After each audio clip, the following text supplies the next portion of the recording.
En 1896, una expedición arqueológica alemana que excavaba las ruinas de la antigua ciudad de Nippur encontró una tablilla de arcilla fracturada bajo el suelo de un archivo perteneciente a un templo derrumbado. En aquel momento, nadie consideró que el descubrimiento fuera especialmente importante. Mesopotamia ya había proporcionado miles de inscripciones, y la mayoría seguía patrones conocidos: registros de impuestos, acuerdos comerciales, inventarios, decretos reales o ceremonias religiosas. Aquel fragmento parecía destinado al mismo destino que muchos otros. Fue catalogado, almacenado y prácticamente olvidado. Años después, cuando los especialistas examinaron con mayor atención las líneas conservadas, descubrieron algo inesperado. El texto no hablaba de un rey, no describía una guerra, tampoco relataba un mito de la creación ni una gran inundación. El escriba desconocido se concentraba en un único tema: la muerte. Más concretamente, en lo que ocurre durante los instantes inmediatamente posteriores. Eso, por sí solo, no habría sido extraordinario. Todas las culturas antiguas desarrollaron creencias sobre el más allá. Lo que hacía diferente a esta tablilla era la forma en que presentaba aquellas ideas. El lenguaje resultaba extrañamente preciso. En lugar de emplear símbolos o imágenes poéticas, el texto parecía desarrollar una serie de observaciones, como si alguien estuviera documentando un proceso paso a paso. Se describían determinadas condiciones. Las etapas aparecían en un orden fijo. Ciertas experiencias se presentaban como algo esperado, no imaginado. Entonces, los investigadores llegaron a una sección dañada cerca del centro de la inscripción. Aunque una parte se había perdido, sobrevivió lo suficiente para sugerir algo profundamente extraño. Según la reconstrucción más aceptada, el primer encuentro después de la muerte no se describe como un juicio. No es una recompensa. Tampoco es un castigo. Es una elección. La tablilla nunca explica quién creó esa elección ni por qué existe. En cambio, dedica mucha más atención a otra pregunta: ¿qué ocurre con quienes se niegan? Y es ahí donde las líneas conservadas se vuelven difíciles de ignorar, porque varias descripciones parecen similares a los testimonios ofrecidos miles de años después por personas que fueron declaradas clínicamente muertas y consiguieron regresar. Puede tratarse de una coincidencia, de una interpretación errónea o de algo mucho más extraño. No podemos saberlo. Lo único seguro es que el escriba que grabó aquellas palabras en arcilla creía que la elección era real, que sus consecuencias eran importantes y que las generaciones futuras necesitarían escuchar su advertencia. Si te interesan historias como esta, considera suscribirte, porque la elección descrita en la tablilla es solo una parte de un sistema mucho más amplio. Y cuanto más profundamente seguimos la inscripción, más extraño se vuelve. La advertencia del escriba resulta difícil de comprender sin conocer el mundo del que procedía. Cuando la tablilla fue creada, la civilización mesopotámica ya llevaba miles de años existiendo. Ciudades enteras habían surgido y desaparecido junto a los ríos Tigris y Éufrates. Las dinastías cambiaban, los imperios caían y las rutas comerciales recorrían enormes distancias. Sin embargo, una pregunta permanecía: ¿qué ocurre después de la muerte? Los textos supervivientes no ofrecen una sola respuesta. Algunos describen un reino subterráneo y sombrío donde los muertos existen como débiles reflejos de quienes fueron en vida. Otros hablan de tribunales divinos, viajes sobrenaturales y poderosos seres que gobiernan la frontera entre la vida y la muerte. Sacerdotes, escribas y gobernantes dejaron fragmentos de una imagen mucho más grande, pero aquellas piezas rara vez encajan entre sí. Esa es una de las razones por las que la tablilla de Nippur destaca. En lugar de contar un mito completo, la inscripción parece asumir que el lector ya conoce su estructura básica. El escriba no se detiene a explicar el viaje. Tampoco intenta convencer a nadie de que el proceso sea real. Escribe como si estuviera registrando algo conocido por un pequeño círculo de iniciados. Algunos nombres aparecen sin presentación. Ciertos conceptos se mencionan sin definición. Varias etapas son citadas como si el lector ya hubiera oído hablar de ellas. El texto se parece menos a una enseñanza y más a un recordatorio.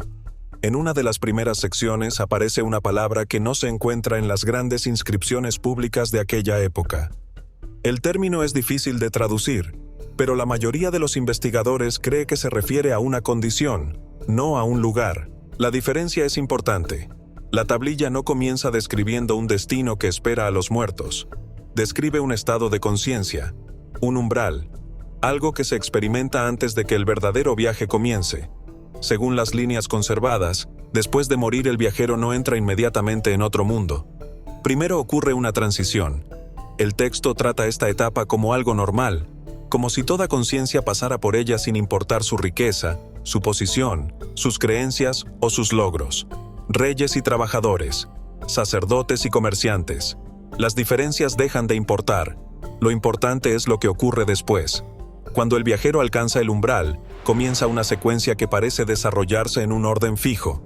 La primera etapa conduce a la segunda conduce a la tercera, y todo lo que sigue depende de reconocer lo que está ocurriendo antes de que aparezca la elección. El viaje empieza en el momento en que el viajero comprende que ya ha muerto. Al principio no ocurre nada espectacular, no aparecen puertas. Ninguna figura divina surge de la oscuridad. No se anuncia ningún juicio. La conciencia permanece exactamente donde estaba. El mundo todavía puede percibirse. Los lugares familiares continúan siendo visibles, pero algo en ellos ha cambiado. La distancia ya no se comporta de manera normal. El tiempo resulta difícil de medir. Los detalles cotidianos siguen siendo reconocibles, pero parecen lejanos, como si fueran observados desde un lugar al que nadie vivo puede llegar. Debajo permanece el cuerpo. El viajero comprende lo ocurrido. El reconocimiento llega antes que el miedo. La aceptación aparece antes que la confusión. Algunos pasajes indican que esta etapa dura poco tiempo, aunque el escriba nunca intenta medirla. Lo importante no es su duración, sino la experiencia. La conciencia continúa intacta. La memoria permanece. La identidad también. Esta descripción crea una contradicción importante. La mayoría de los textos mesopotámicos representa a los muertos como seres debilitados que habitan un reino oscuro y pierden progresivamente su identidad. Aquí ocurre lo contrario. En lugar de volverse menos consciente, el viajero parece percibir con mayor claridad. En lugar de entrar en la oscuridad, comienza a experimentar una creciente familiaridad con todo lo que sucede. Entonces se inicia la segunda etapa. Algo se aproxima. La inscripción no lo identifica directamente. No ofrece un nombre ni un título. Solo registra la reacción del viajero. Surge una sensación de reconocimiento, como si un recuerdo olvidado estuviera regresando poco a poco. La incertidumbre se convierte en calma. La confusión comienza a desaparecer. En el borde de la conciencia aparece una especie de resplandor que el viajero reconoce instintivamente. Aunque el término original se relaciona con el brillo de lo divino, la experiencia se describe de una forma inesperadamente amable. La distancia se transforma en calor. La duda se convierte en certeza. Comienza a surgir una sensación de llegada, pero lo más importante es que nada se impone. No existe una orden.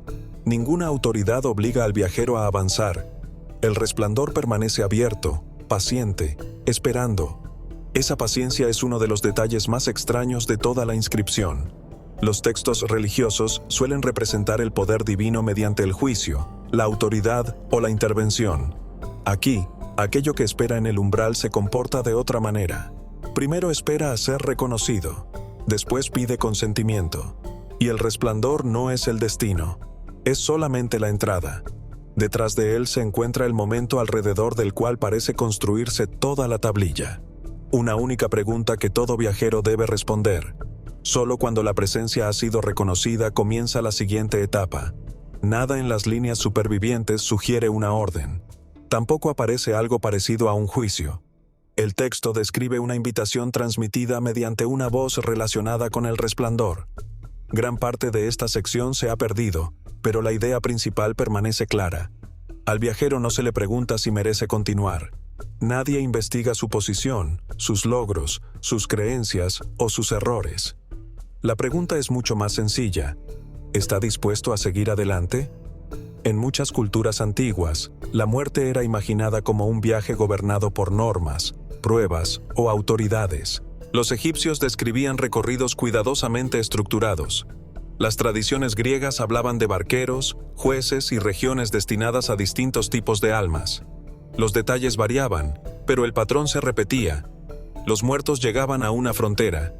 Allí ocurría un encuentro. El paso hacia la siguiente etapa dependía de algo más que la muerte física. La tablilla de Nippur se diferencia porque no se concentra en el juicio, sino en el consentimiento. El viajero no es empujado. El viajero elige. Y antes de tomar la decisión, ocurre algo todavía más extraño. Una forma de comprensión aparece de manera repentina. No es conocimiento en el sentido habitual, sino una memoria que regresa antes de las palabras y antes de que la invitación haya terminado. Durante un instante, el viajero parece comprender hacia dónde conduce el camino, quién espera al otro lado y quizá incluso por qué comenzó el viaje. Este detalle resulta difícil de ignorar porque aparece también en testimonios procedentes de otras culturas y épocas. Personas separadas por siglos, lenguas y geografías describen a veces una sensación abrumadora de conocimiento antes de una transición. Estas semejanzas no demuestran nada, sin embargo se repiten ciertos temas: reconocimiento, regreso, invitación, elección. Esto plantea una posibilidad inquietante. Tal vez la tablilla no estuviera describiendo una creencia exclusivamente sumeria, sino una experiencia que distintas culturas interpretaron posteriormente mediante sus propios símbolos. La inscripción no ofrece una respuesta. En cambio, introduce un nuevo nivel de misterio. El viajero no contempla únicamente consuelo. También recibe una especie de comprensión sobre lo que significa aceptar la invitación. Las líneas están muy dañadas, pero parecen insinuar que el viajero percibe una estructura mayor, un patrón, un ciclo, quizá incluso un acuerdo anterior a la propia vida. La idea puede parecer extraña, pero versiones similares aparecen en tradiciones posteriores. Almas que eligen una vida antes de nacer, que regresan a una fuente común después de morir, o que participan en un ciclo mayor que cualquier existencia individual. La tablilla nunca desarrolla estas ideas por completo, solo las insinúa, y eso conduce a la pregunta principal. Si el resplandor ofrece calma y resulta familiar, ¿por qué alguien se negaría a seguirlo? El texto no responde directamente. En lugar de explicar las razones, describe las consecuencias. Porque, según la siguiente sección, rechazar la invitación no termina el viaje. Abre un segundo camino.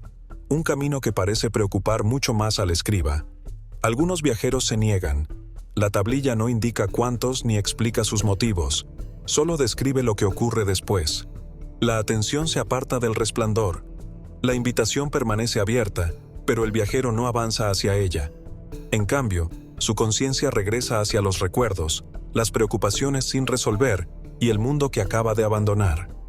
Hasta ese momento, todas las etapas avanzaban hacia el umbral. Ahora el movimiento se invierte. El viajero mira hacia atrás, y esa decisión se convierte en el fundamento de todo lo que sigue. Una sección dañada podría describir la experiencia de un viajero concreto. La interpretación no es segura, pero, si es correcta, el texto se vuelve mucho más humano. El viajero observa cómo una conversación continúa. Alguien se ríe. Una puerta se cierra. Una persona abandona la habitación y otra llega poco después. La vida sigue exactamente como antes. Nadie percibe al observador. Nadie responde. Nadie se gira. El ritmo normal de la existencia continúa sin interrupción, y la separación se vuelve más real a cada instante. Lo inquietante de esta escena es su sencillez. No aparecen monstruos, no hay castigos, ninguna fuerza sobrenatural interviene. El sufrimiento nace de algo mucho más cotidiano: el apego. El viajero permanece concentrado en aquello que ya no puede alcanzar. Al principio conserva la esperanza de que algo cambie. Después llega la comprensión de que nada cambiará. El mundo puede seguir siendo observado, pero ya no es posible participar en él. Esa diferencia marca el verdadero comienzo del segundo camino. Mientras tanto, el resplandor no ha desaparecido. La invitación tampoco ha sido retirada. El umbral continúa en el mismo lugar. Sin embargo, cuanto mayor se vuelve el apego, más distante parece la luz. No porque la luz se aleje, sino porque la atención se dirige hacia otro lugar. Este podría ser el detalle más importante de toda la secuencia. El segundo camino no comienza con un castigo, comienza con una fijación, y esa fijación se convierte finalmente en algo que los traductores suelen llamar deriva. La palabra original es difícil de interpretar.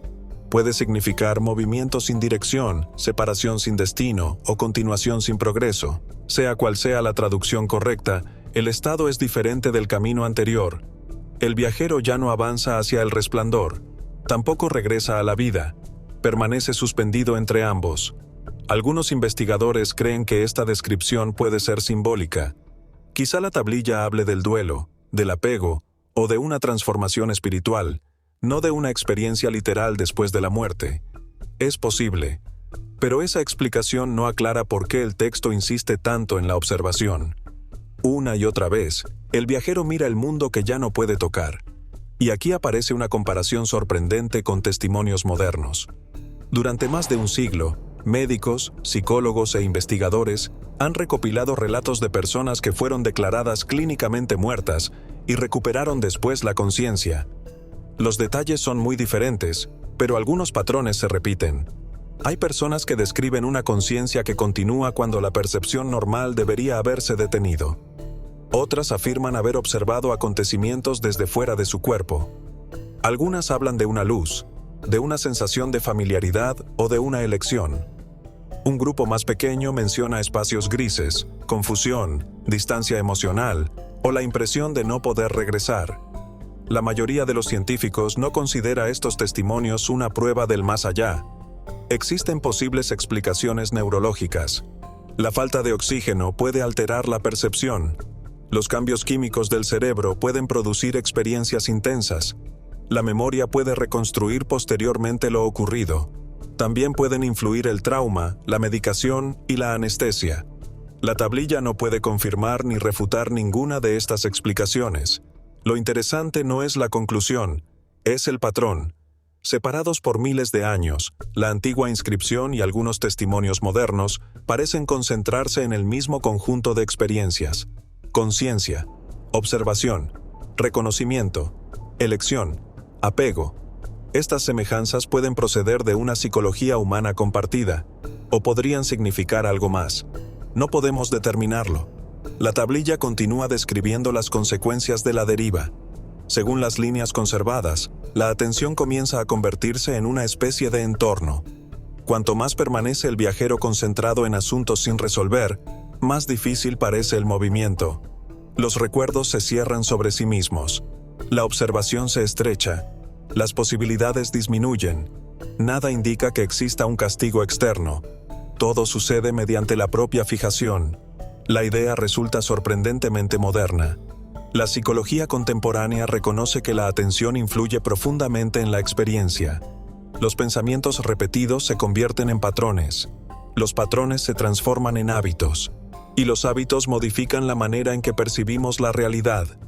La tablilla parece extender un principio parecido más allá de la muerte. No como una prueba científica, sino como una posibilidad perturbadora. Una conciencia incapaz de liberar aquello que ya terminó acaba siendo definida por ello. Esto explicaría por qué la inscripción concede tanta importancia a la elección. No se presenta como una prueba moral, funciona como una orientación. Un camino avanza, el otro permanece unido a algo que ya no puede cambiarse. Sin embargo, la deriva no continúa para siempre. En las últimas secciones conservadas aparece algo nuevo, algo que el viajero no puede ignorar, algo que el escriba parece considerar como la última oportunidad para abandonar el segundo camino. Aquí la inscripción se vuelve más difícil de interpretar. Faltan secciones completas y algunos términos solo sobreviven parcialmente. Por eso, cualquier reconstrucción requiere cautela. Las semejanzas con experiencias modernas son interesantes, pero no constituyen una demostración. Los patrones similares pueden aparecer de forma independiente. Nuevos fragmentos podrían cambiar por completo nuestra comprensión. Aún así, existe un detalle difícil de descartar. El escriba creía que este último encuentro era importante. A medida que la inscripción se acerca a su final, el tono cambia. Deja de ser únicamente descriptivo. Se convierte en una advertencia. Según algunas interpretaciones, después de un periodo prolongado de deriva, aparece una segunda presencia. La tablilla ofrece muy pocos detalles, pero varios fragmentos parecen apuntar en la misma dirección.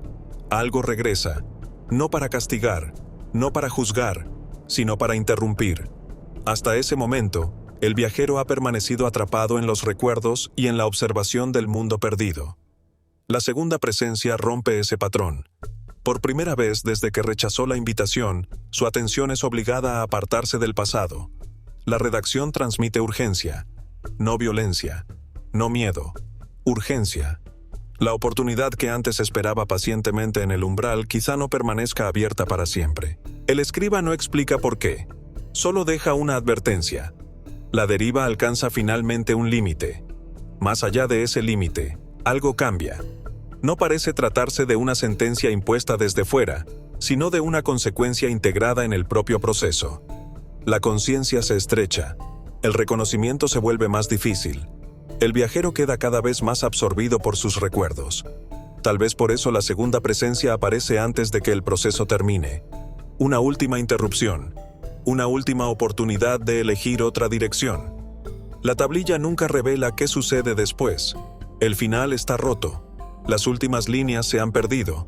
Solo permanece la advertencia y la impresión de que la decisión sigue importando incluso en el último momento. Para un texto creado hace miles de años, la conclusión resulta sorprendentemente moderna.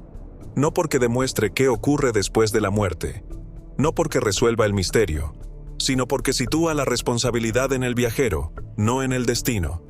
El viaje no está dominado por un juicio, está moldeado por la atención, y, según el escriba, llega un momento en que la conciencia ya no puede permanecer dividida, un momento en que debe tomarse una decisión final.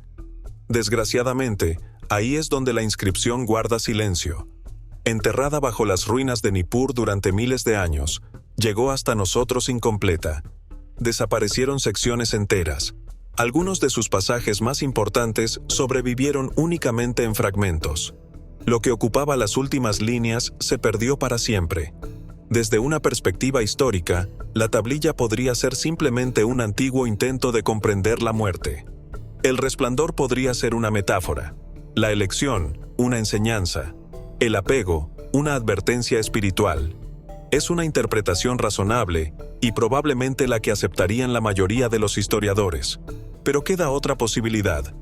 Alguien consideró que este mensaje era lo bastante importante como para grabarlo en arcilla. Las generaciones lo conservaron. Pasaron los siglos. Los imperios desaparecieron. Las lenguas se extinguieron. Y aún así, la advertencia sobrevivió. Ningún fragmento puede demostrar qué ocurre después de la muerte.